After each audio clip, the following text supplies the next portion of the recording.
A paz do Senhor Jesus Cristo, queridos irmãos. Estou com a minha Bíblia aqui aberta em Jeremias capítulo 23, versículo 6, que diz: O Senhor, justiça nossa, ou seja, Jeová Tzidkenu. Amados, vamos conquistar a montanha da injustiça? Esse mundo está cheio de injustiça e só podemos vencer conquistando pela graça. A maior injustiça que existe neste mundo foi a injustiça que Adão e Eva fizeram com Deus, ao virarem as costas para o amor de Deus, para o plano de Deus e a palavra de Deus. Escolheram um propósito errado e viveram uma vida de ilusão e fracasso. Todos pecaram e carecem da glória de Deus. A maior injustiça é o pecado. Portanto, Jesus é a nossa justiça diante do Pai. Pelo sangue de Jesus, podemos ter perdão, salvação e reconciliação. Quando pensamos em injustiça, devemos pensar em primeiro lugar em reconciliar-se com Deus, pois todos pecaram e carecem da glória de Deus. O Senhor é nossa justiça. Somente Ele pode nos justificar. Somente Ele pode nos limpar com o seu sangue. Somente Ele pode nos dar o dom da salvação, nos dar uma nova vida, uma vida cheia do Espírito Santo. Reconhecer o pecado ao invés de escondê-lo. Ao invés de se apegar ao pecado, buscar no Senhor pela graça, que o Senhor nos liberte do amor ao pecado. É muito importante compreender que essa é uma oferta, é uma salvação pelo sangue de Jesus. Outra injustiça é essa. Além de nós nos reconciliarmos com Deus, nós precisamos lidar com a injustiça no comportamento, porque o Senhor é nossa justiça, o nosso desempenho, Ele que produz essas obras.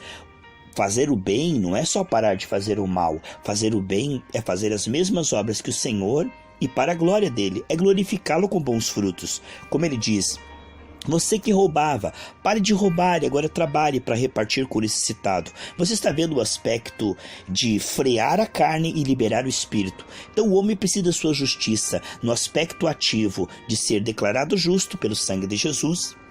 E ele precisa da graça para que essa justiça apareça no seu desempenho para a glória do Senhor. Nisso o Pai é glorificado e que demos muito fruto, né? A palavra de Deus diz em João 14:12, quem crê em mim fará as mesmas obras e fará maiores. Outra justiça que nós precisamos, amados, é a justiça da misericórdia. Olha, esse mundo está cheio de injustiça, de inimizade, fofoca, contenda, injúria. O Senhor diz: alegrai-vos quando falarem mal de vocês, vos perseguirem e mentirem contra vocês. Então, o cristão, ele ama a todos e perdoa, mas muitos se levantam como inimigos, como traidores, como perseguidores, e nós precisamos compreender que Jesus é a nossa justiça.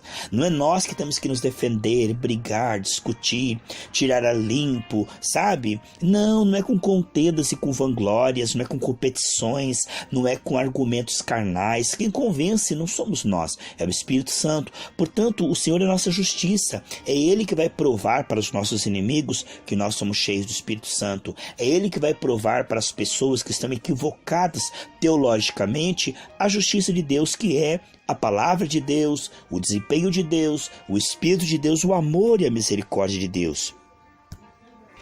Há uma vida de justiça, e essa justiça ela é produzida pela graça.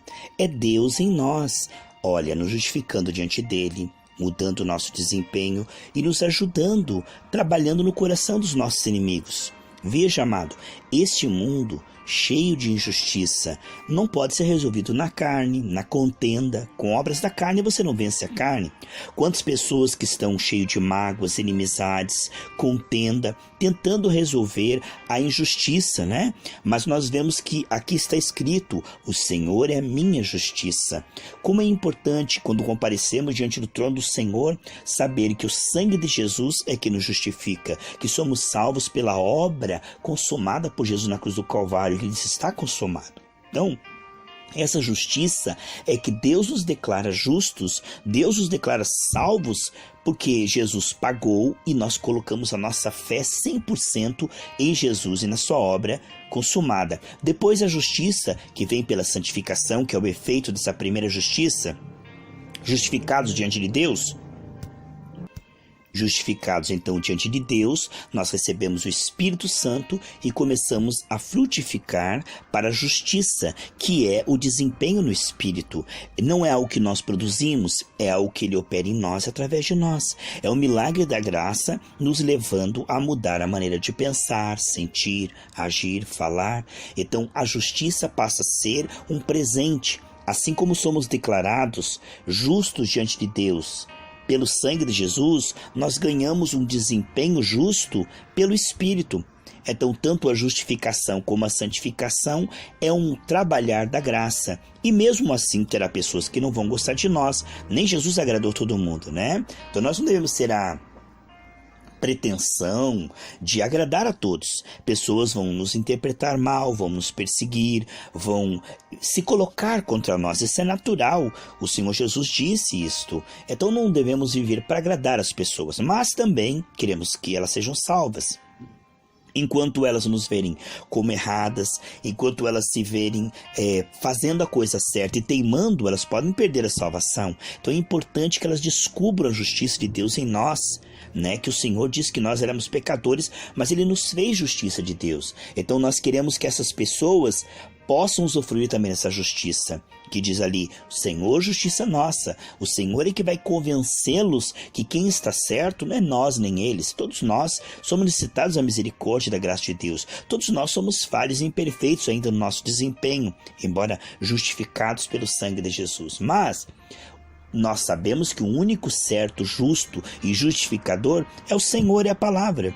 Portanto, quando duas pessoas discutem uma palavra, o Senhor defenderá a sua palavra. Ele não faz acepção de pessoas. Ele comprovará com o tempo que a sua palavra é a verdade. Ele vai defender aquele que está defendendo a sua palavra, a sua doutrina, para a glória dele. Entende? Ele vai mostrar para aquele que está contra a palavra que a sua palavra é a verdade. Então o Senhor vela pela sua palavra para cumprir. Quando há heresias, seitas, quando há competições e divisões e facções no corpo de Cristo, então o Senhor defende a sua palavra e aqueles que estão com a sua palavra. Ele honrará aqueles que honram a sua palavra. Ele mostrará, aí está Jeová Tsidkenu, ele mostrará e revelará quem são os seus. Ele é tremendo para fazer isso. Ele diz, eu honro aos que me honram, mas os que me desprezam serão envergonhados. Uma pessoa pode pensar que está discutindo apenas ideias com outras pessoas. Mas no caso da palavra de Deus, não é uma questão individual. Não é A contra B, mas sim a verdade contra a mentira. As trevas contra a luz. Então, quando alguém se posiciona a favor da palavra, o diabo tenta usar o mundo, a carne, o diabo, mesmo ele pessoalmente, a carne, o mundo, as pessoas equivocadas, para se voltarem contra essa pessoa. Quando você se coloca ao lado da palavra, o Senhor diz lá em Timóteo que aqueles que quiserem piamente fazer a vontade de Deus serão perseguidos.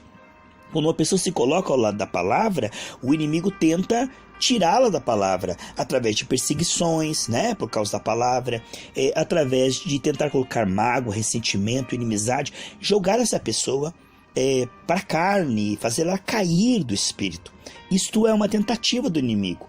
E se a pessoa tentar resolver, fazer justiça com as próprias mãos, lutando contra seres humanos, ao invés de interceder, perdoar, orar e perseverar no bom testemunho, a pessoa não acaba expressando a justiça de Deus por tentar resolver na carne. A grande maioria dos cristãos não compreendem. As armas são espirituais, não carnais. As táticas para vencer são táticas que estão na palavra de Deus. Então, mesmo a pessoa estando certa na palavra, mesmo que ela está justa na palavra, se ela tentar fazer isto, brigando, contendendo, discutindo, se magoando, ela perde a razão porque ela se contamina. Nós temos que vencer o mal com o bem, diz Romanos 12, 21. Então nós não podemos tentar fazer justiça na carne, porque aí isso é injustiça, é trapo de imundícia, né? As nossas justiças humanas são trapo de imundícia. Mas a justiça de Deus é a sua misericórdia, que nos perdoa, nos salva, nos enche do Espírito Santo e depois nos leva a orar, jejuar pelos nossos inimigos, para que eles se convertam e vejam a glória de Deus. Então a justiça de Deus nesses últimos dias, nessa época da graça, é a misericórdia, que enviou Jesus ao nosso coração, que está nos transformando e que opera através das nossas orações, como operou através da oração de Estevão para alcançar Paulo. E Paulo escreveu metade do Novo Testamento, porque Estevão não se vingou, mas ele disse: Pai, perdoa eles. Pai, não leva em consideração. E essa intercessão cheia de misericórdia, porque o que Deus quer é misericórdia. Amém, amados? É através daí que ele vai fluir.